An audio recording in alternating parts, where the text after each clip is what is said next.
दाही कारंजा ते श्री क्षेत्र धामणगाव देव या पालखी पदयात्रेचे आयोजन 4 जानेवारी रोजी करण्यात आले। सुमारे 15 वर्षापूर्वी मध्ये माऊलीचे सद्भक्त तथा दिंडी प्रमुख सुरेश गढवाले, सुनील गुंठेवार, भगवानदास खेमवणी, संजय कडोळे, सुनील माक्रोवार, शंकरराव संकेत, रामभाऊ गटागट, रामेश्वर खानबरड, राजाभाव शेळके, विजय खंडार, स्व अरविंद गुंठेवार, श्रीपाद रेवाळे, राहुल गायकवाड, मधुकरराव तायडे, संजय गायकवाड, योगेश गढवाले, रुपेश गढवाले, उमेश अनासाने व इतरांनी एकत्र येत माऊली पालखी सेवा समिती स्थापन केली आणि श्रीक्षेत्र कारंजा ते श्रीक्षेत्र धामणगाव देव पालखीत यंदा सुमारे 5000 भाविक सहभागी होते।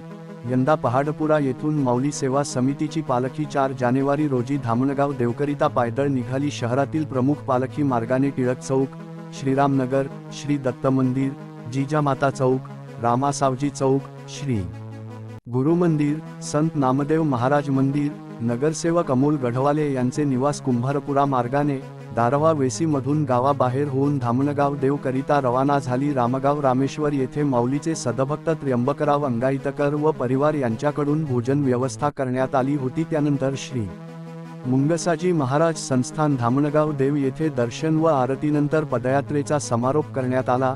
सदर पालखी पदयात्रामध्ये नितीन रेवाळे, नगरसेवक नितीन गढवाले, अमित राय, मधुकरराव मापारी व संत नामदेव महाराज मठ, विजय खंडारे, सुनील गुंठेवार, संजय कडोळे, नगरसेवक अमोल गढवाले, संतोष चौधरी, नगरसेवक सत्यजित गाडगे व परिवार, गोलू नाखले, डोंगरे, काठेवाडी, दुबे, सुपलकर परिवार, आशिष काश्यप, महेंद्र गुप्ता आदींचे सहकार्य केले। 5 जानेवारी रोजी माऊली सेवा समितीचे संस्थापक अध्यक्ष सुरेश गढवाले यांच्याकडून सर्व वारकरी मंडळी करिता महाप्रसादाचे वाटप करण्यात येणार आहे।